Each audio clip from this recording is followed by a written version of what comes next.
सूत जी कहते हैं, अद्भुत कर्मा भगवान श्री कृष्ण कृपा से राजा परीक्षित अपनी माता की कोख में अश्वत्थामा के ब्रह्मास्त्र से जल जाने पर भी नहीं मरे।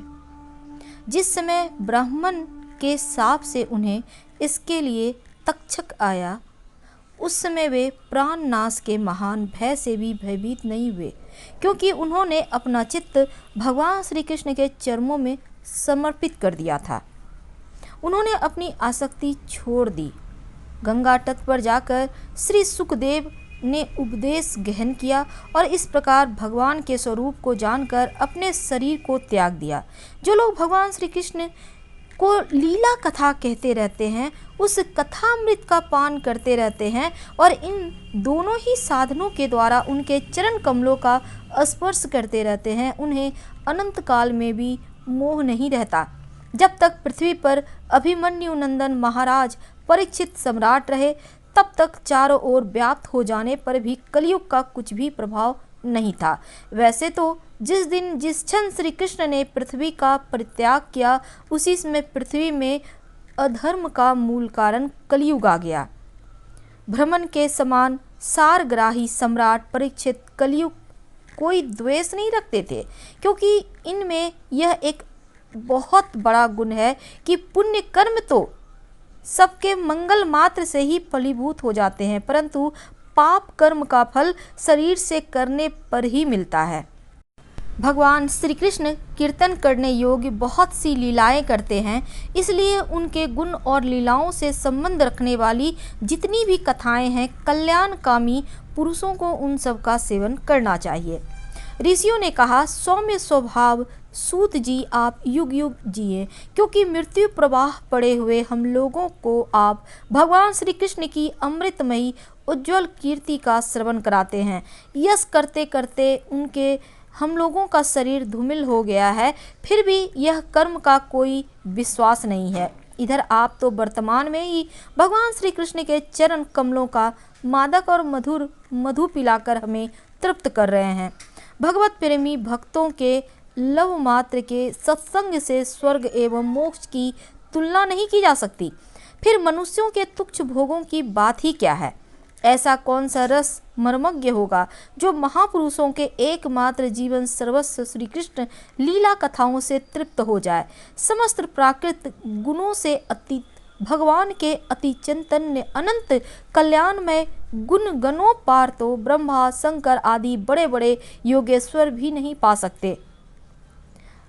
भगवान के परम प्रेमी महाबुद्धि परीक्षित ने श्री सुखदेव जी के उपदेश किए हुए जिस ज्ञान से मोक्ष स्वरूप भगवान के चरण कमलों को प्राप्त किया, और कृपा करके उसी ज्ञान और परीक्षित के परम पवित्र उपाख्यान वर्णन कीजिए, क्योंकि उसमें कोई बात छिपाकर नहीं कही गई और भगवत प्रेमी अद्भुत योग निष्ठा का निरूपण किया गया। पद पद पर भगवान श्री कृष्ण की लीलाओं का वर्णन हुआ होगा। भगवत के प्यारे भक्तों को वैसा प्रसंग सुनने में बड़ा रस मिलता है। सूत जी कहते हैं, अहो विलोम जाति में उत्पन्न होने पर भी महात्माओं की सेवा करने के कारण हमारा जन्म सफल हो गया, क्योंकि महापुरुषों के बातचीत करने से ही नीच कुल में उत्पन्न होने की मनोव्यथा शीघ्र ही मिट जाती है। जो सतपुरुषों के एकमात्र आश्रय भगवान का नाम लेते हैं, भगवान की भक्ति अनंत और स्वयं अनंत है। वास्तव में उनके गुणों की अनंतता के कारण ही उन्हें अनंत कहा गया है। ब्रह्मा जी ने भगवान के चरणों का प्रक्षालन करने के लिए जो जल समर्पित किया था, वही उनके चरण नखों से निकलकर गंगा जी के रूप में प्रवाहित हुआ, और यह जल महादेव जी सहित सारे जगत को पवित्र करता है। ऐसी अवस्था में त्रिभुवन में श्री कृष्ण के अतिरिक्त भगवान शब्द का दूसरा क्या अर्थ हो सकता है। जिनके प्रेम को प्राप्त करके धीर पुरुष बिना किसी हिचके देह गेह आदि की दृढ़ आसक्ति को छोड़ देते हैं, उस अंतिम परमहंस आश्रम को स्वीकार करते हैं, जिनमें किसी को कष्ट न पहुंचाना, सब ओर से उपशांत हो जाना ही स्वधर्म होता है। एक दिन राजा परीक्षित धनुष लेकर वन में शिकार खेलने गए हुए थे। हिरणों के पीछे दौड़ते दौड़ते वह थक गए और उन्हें बड़े जोर की भूख और प्यास लगी थी। जब कहीं उन्हें कोई जलाशय नहीं मिला तब वे पास के ही एक ऋषि के आश्रम में घुस गए। उन्होंने देखा कि वहां आंखें बंद कर शांत भाव से एक मुनि आसन पर बैठे हैं। इंद्रिय, प्राण, मन और बुद्धि के निरुद्ध हो जाने से वे संसार से ऊपर उठ गए हैं।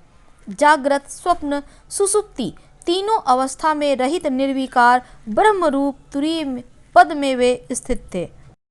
उनका शरीर बिखरी हुई जटाओं से और कृष्ण मृग चर्म से ढका था। राजा परीक्षित ऐसा ही अवस्था उनसे जल मांगा, क्योंकि प्यास से उनका गला सूखा जा रहा था।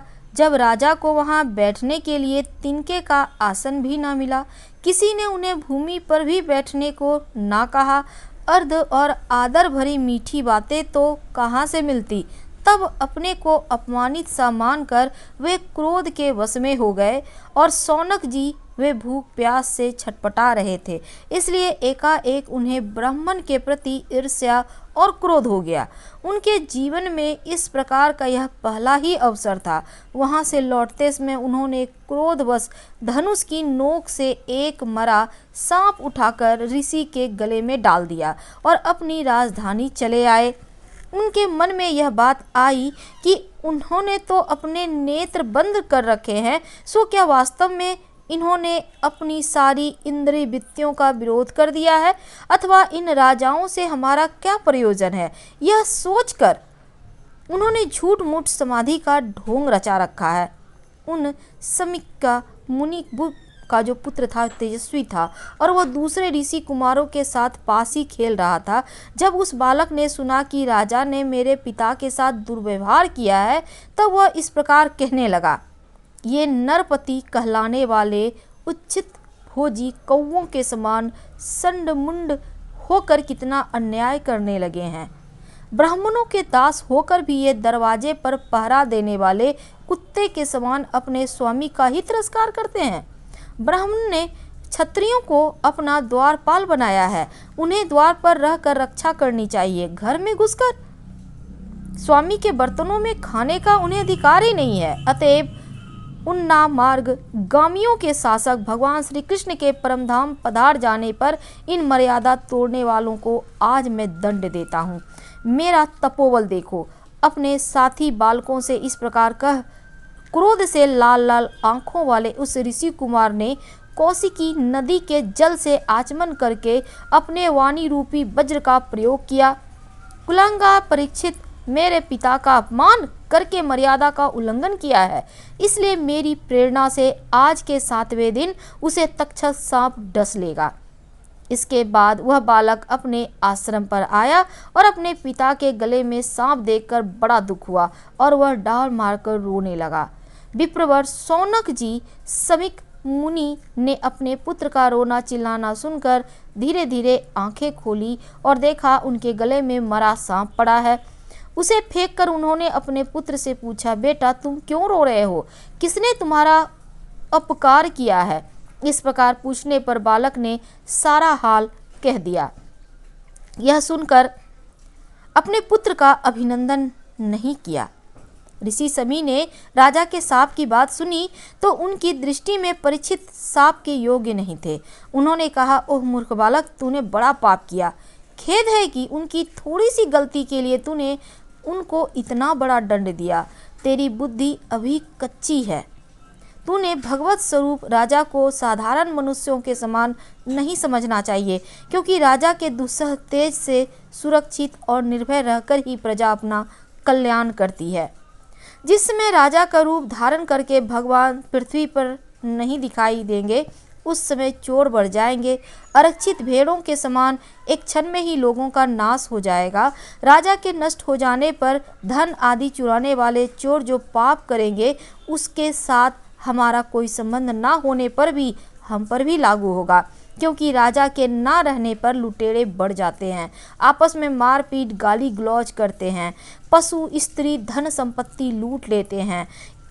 उस समय मनुष्यों का वर्णाचार युक्त वैदिक आर्य धर्म लुप्त हो जाता है। अर्थ, लोभ और काम वासना विवश होकर लोग कुत्तों और बंदरों के समान वर्ण संहार हो जाते हैं। सम्राट परीक्षित तो बड़े यशस्वी और धर्म धुरंधर हैं।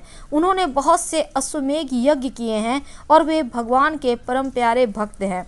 वे ही राजर्षि भूख प्यास से व्याकुल होकर हमारे आश्रम पर आए थे। वे शाप के योग्य कदापि नहीं है।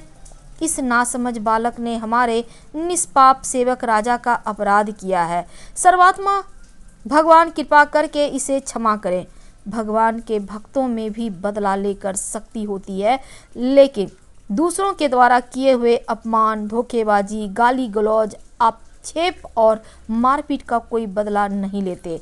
महामुनि समीक को पुत्र के अपराध पर बड़ा पश्चाताप हुआ। राजा परीक्षित ने जो उनका अपमान किया था उस पर तो उन्होंने ध्यान ही नहीं दिया। महात्माओं का स्वभाव ही ऐसा होता है कि जगत में जब दूसरे लोग उन्हें दुखादि द्वंद्वों में डालते हैं तब भी वे प्रायः हर्षित या व्यथित नहीं होते। आत्मा स्वरूप तो गुणों से सर्वथा परे है। सूत जी कहते हैं, राजधानी में पहुंचने पर राजा परीक्षित को अपने उस निंदनीय कर्म के लिए बड़ा पश्चाताप हुआ। वे अत्यंत उदास हो गए और सोचने लगे, मैंने निरपराध एवं अपना तेज छिपाए हुए ब्राह्मण के साथ अन्याय पुरुषों के समान बड़ा नीच व्यवहार किया। यह बड़े खेद का बात है। अवश्य ही उन महात्मा के अपमान के फलस्वरूप शीघ्र से शीघ्र मुझ पर कोई घोर विपत्ति आएगी।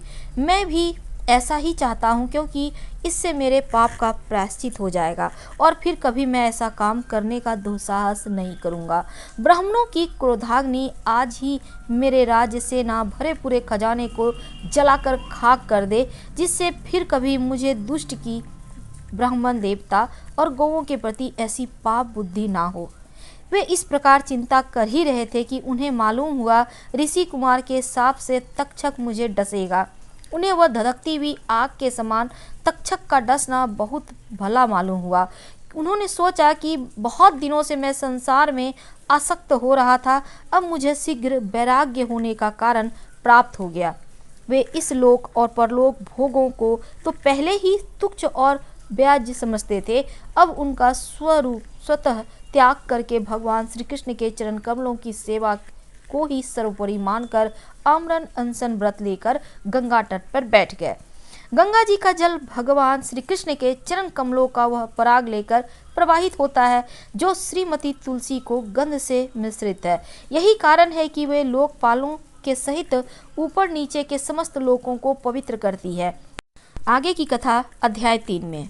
हर हर महादेव।